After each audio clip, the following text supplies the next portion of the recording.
This is 2019 European Girls Math Olympiad problem number 6. And here is a view of this problem. On a circle, Alina draws 2019 chords, and the endpoints of which are all different. Because this number is so huge, let me just go ahead with a circle with, say, 3 chords. There you go. And then we go ahead and describe a point which is considered marked if it is either one of the following. It's either a marked point is either the endpoint of a chord. In this particular example, we have 3 chords, and we know that their endpoints are all different, so that would suggest 3 times 2, 6 marked points of the first category. And we have also marked points of another category where it's the intersection of at least 2 chords. Well, this example doesn't have such points. So let's draw a second example where we draw again 3 chords, but this time they also intersect inside. So we still have 6 marked points outside, but we at the same time we have a marked point inside as well. And this at least 2 chords suggests that, okay, let me go ahead and give yet a third example as well. So what that means is that you might as well have 3 chords going through that point, right? So, okay, so this would be a rather more complicated example with 4 chords.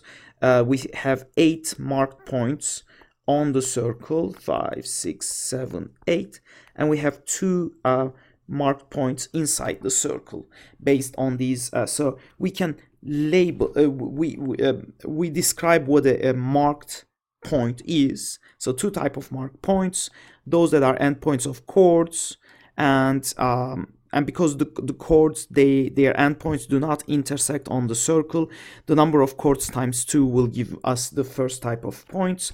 And then we have the second type of points, which are the intersection of the chords. In the first picture, we don't have such points of the second type, but here in the second and third example, we do have such points.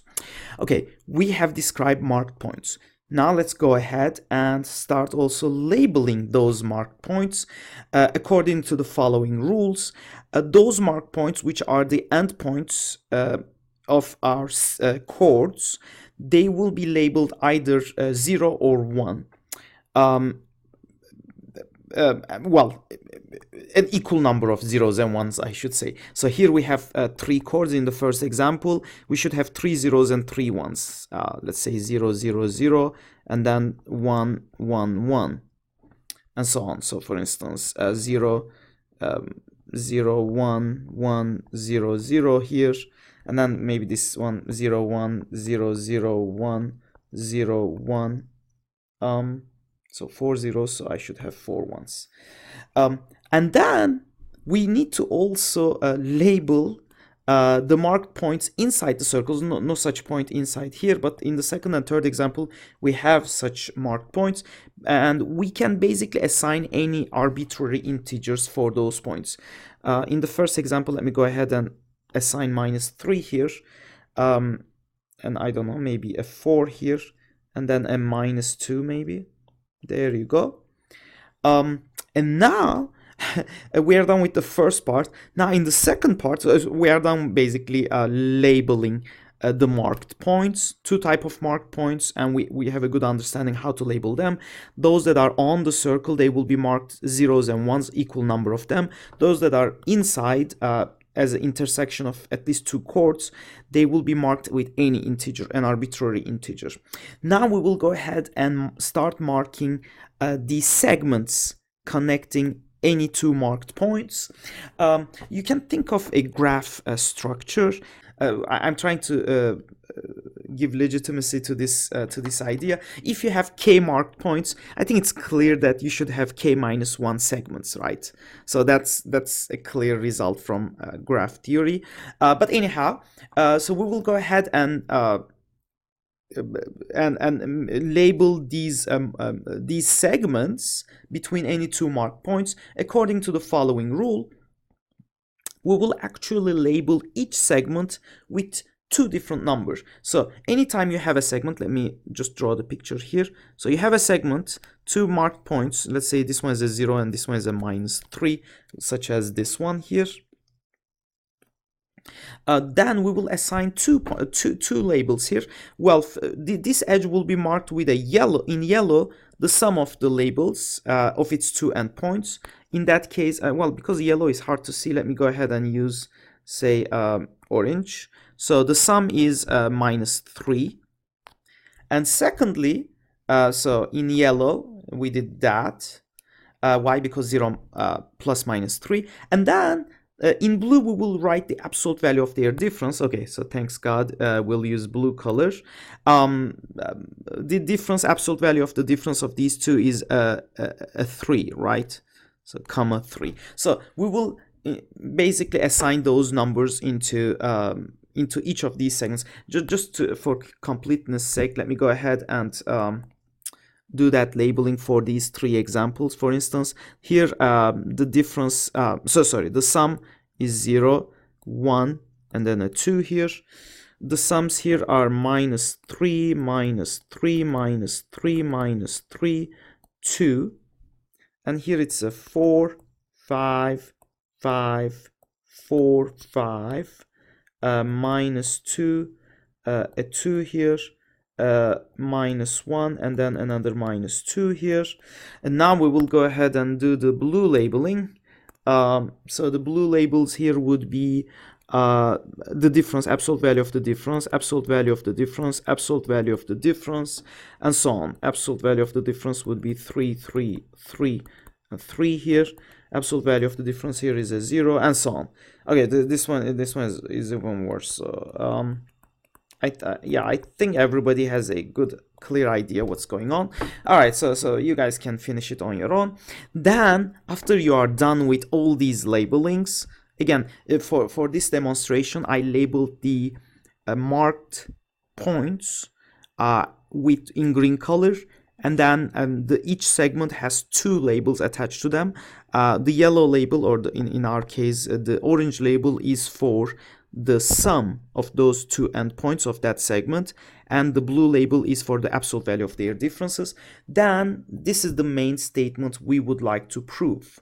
So we have a hypothesis such that if we have n+1 yellow labels that take each value from 0 to n exactly once, if we are in such a situation, then at least one blue label is a multiple of 3. Okay, so I would like to provide a very neat proof by the AOPS user, Canton Math Guy. Not my solution. As a result, I'm not going to provide any intuition, but the proof is, very straightforward proof, very smart idea, and hope you guys will enjoy that. So the main idea is the following. We'll do the following steps. On the first step, I'll directly start noticing the fact that the absolute value of their differences of two endpoints, we want to show that at least one blue label is a multiple of 3. That gives us the idea of changing the labels on each marked point in mod 3, basically modulo 3. So let's do that. So first step, change labels on each marked point modulo 3.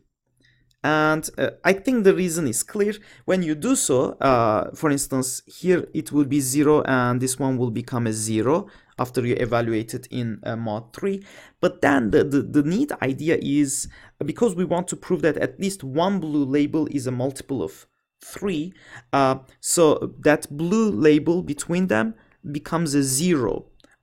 So a multiple of 3, basically, right? 3 is a so basically this, what it says is, after you do all these relabel each marked point in modulo 3, then the blue labels, we will basically have 3 types. The blue labels will be either 0, 1, or 2, right? Why is that? Because we will have three type of segments. Okay, so if you want step 2, classify segments,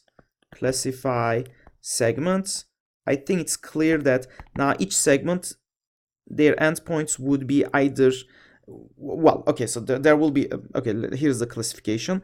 The endpoints can be 0, 0, or it can be 1, 1. We might have a 2, 2, or we might have a 0, 1, 0, 2, or 1, 2. But what we can do next is, in the third step, we'll provide a proof by contradiction, and we let's assume to the contrary, that no blue point, no blue label is multiple of 3. Well, what it says is, basically it boils down to, just like I did on this example here, the difference between the two is not supposed to be 0, right? And then that basically rules out all these 3 cases, and that's it. So this modulo 3 trick basically eliminates all of these situations. Now we have basically only 3 types of segments, those 3, so they are all eliminated. Let's assume from now on that we only have these three types of segments, and the blue labels on these type of segments would be, in this case, 1, here it would be a 2, and here it would be a 1 again. The absolute value of their the absolute value of their differences would be 1, 2, and 1, basically. All right, so but let me not go ahead and label that. So none of them would be equal to 0, basically. Awesome. So lastly, now the cool part about this, the combinatorial argument, which makes the whole idea work beautifully in this problem, would be the following procedure that we are about to do. We would like to count, so this is the combinatorial really nice thing. We would like to count the degree of the vertices, if you will. Well, I call them vertices because I interpret these mark points as vertices of a graph, if you will. So count the degree of vertices, but when we count them, I want to really classify them carefully. So first, let's go ahead and count the sum of the degrees of the vertices which are labeled as labeled as 0, and I want to find the sum of the degrees of those. Similarly, we can find the sum of the degrees of those that are labeled as 1, and finally the sum of the degrees of those labeled as 2. Now remember that when you do that modulo 3 trick, only those marked points inside the circle will change values, right? All those around the circle, because they're already 0 and 1s, they won't change their values. Okay, and lastly, so this one, degree of, okay, let's go ahead and try to count these. So arguably one of the neatest way to handle it is, once we have this classification that I mentioned, let's count them. So the 0, 1 edges, we count them as, or segments, if you will, E01, the total number of segments which look like this. Those that look like 02, I call them as E02, and then E12. The total number of segments which with endpoints of 1 and 2, we will call them as E12. So E02 is the total number of segments whose endpoints are 0 and 2, and so on. And the total number of segments whose endpoints are 0, 0 and 1. 0, 1, basically. All right, so if a vertex is 0, it's part of an edge which is either a 0, 1 or a 0, 2. So the degree of such a vertex is the sum of those two types of segments connecting to those zeros. So the total degrees of all the vertices whose which are labeled as 0 is, I think it's clear that it's E01 plus E02. And we can do the same thing for the other type of vertices as well. So those marked points, which are marked as 1 after you take them modulo 3, they are part of either this type of edge or this type of edge. And so therefore the total sum of all these degrees are I should say E01 plus E12. And the same thing for the third one. So those the sum of the degrees of all the vertices which are labeled as 2, they are basically either part of a 1, 2 or 0, 2. Now what's interesting is to check the parity of these points. Now what's so cool is that any point which is marked inside has an even degree. I think that's clear. Any point which is outside, because we have 2019 of them zeros and 2019 of them are ones, right? So when you count their degrees, so first of all, a vertex with a degree, a vertex which will be labeled as a 2 will only appear inside the circle, and as a result the total degrees will be even, right? So this sum here is even. And for the other two, they will be odd. Why? Because the total number of zeros on the circle is an odd number, 2019 of them, and the total number of them inside is an even number, so odd plus even must be odd. The same argument would apply for those marked points which are labeled as 1. All right, so that means we have the following cases. So it turns out that we will end up with 2 cases. So let's have a look at what could happen to E12, E01, and E02. Well, either E12 is an odd number. Well, if E12 is an odd number here, because E12 plus E02 is even, so it must be that E02 is odd. And like I said, E12 is odd, suggesting that E01, because their sum is odd here, so E01 must be even. And just to check on the first equation, because I haven't used it yet, E01 plus E02, yes, they satisfy it. So therefore, it's either this case, or we should start with E12 being even.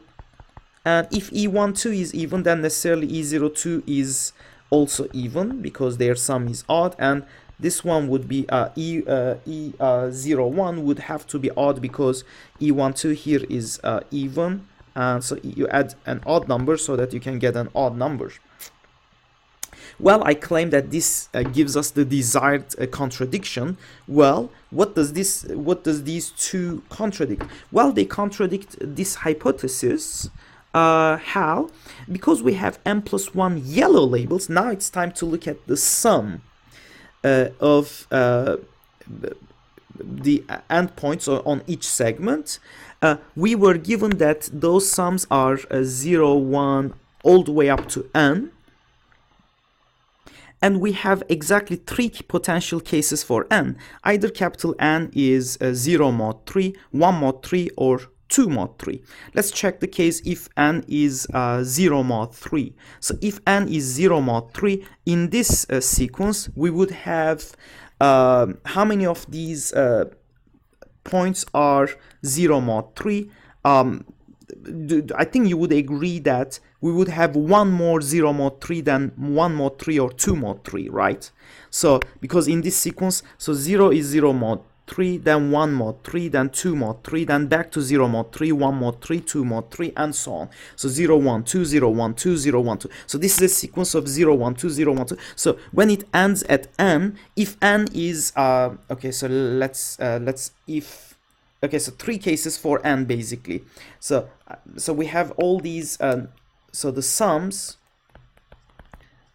sum of endpoints on our graph would be 0, 1, 2, 0, 1, 2, and so on, all the way up to n. Now, n can be congruent to, well, let's start with, oops, sorry for that. N can be 2 mod 3. That's the easy case, I guess. Then it means that there's an equal number of each of them. But because we are having the sums, so what edge type will give you a sum which is equal to 0 here? The edge type should be this type of edge, right? So 1, 2, the E12s basically. Do you agree? So therefore E12 here, and then E01, E02. So the number of E12 is equal to the number of E01 and the number of segments which whose endpoints are 0 and 2, right? Do you guys agree with that? Because so E12, these ones will be E12, and what are the segments whose endpoints, the sum of the endpoints would be congruent to 1? It's exactly E01, right? So they will all be an equal number of them. So they will be of the type AAA, and equal, or well, n over 3, n over 3, n over 3, I should say, basically. N over 3, n over 3, n over 3, because n is, oh, sorry, if n is congruent to 2 mod 3,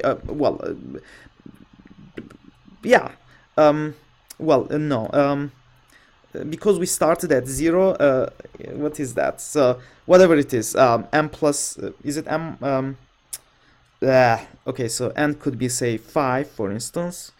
Yeah, so if it is 5, then it is n plus 1 over 3, right? n plus 1 over 3. Yeah, it doesn't matter. So m plus 1 over 3, m plus 1 over 3, m. So the critical thing is that whatever those numbers are, they are all the same parity. So odd, odd, odd, or even, even, even, right? And look at our case. In our two cases, no such thing. So the same thing will apply when n is equal to 1 mod 3. So it means that our sequence of 0, 1, 2, 0, 1, 2 will end with 0, 1. So meaning that we will have zeros and ones, one more than the twos. So therefore E12, E01, E02 will have more zeros, more ones, and one less twos, right? So therefore I don't want to calculate them like this, so probably let's just leave them like I did earlier.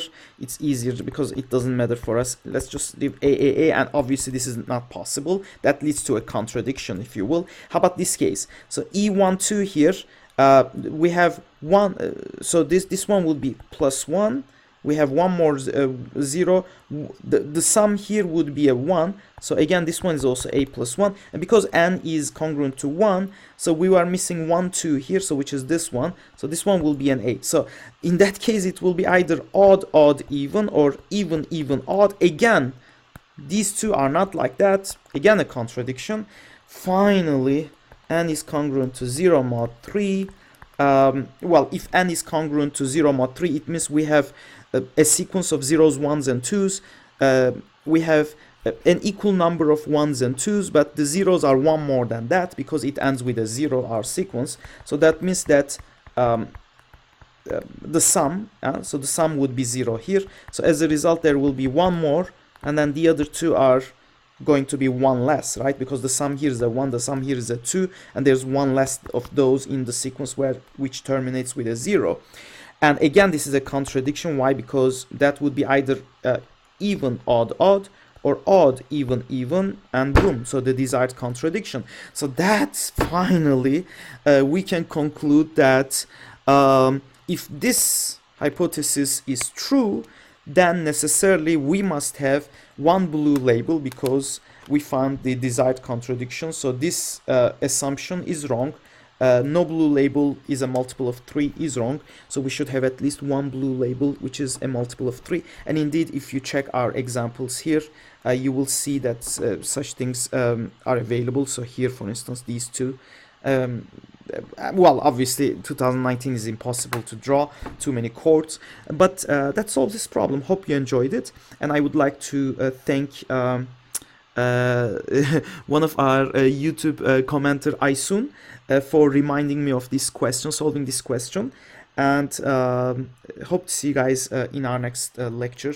I think I will start shooting on my next lecture for the IMO next week. So I hope to see you guys then.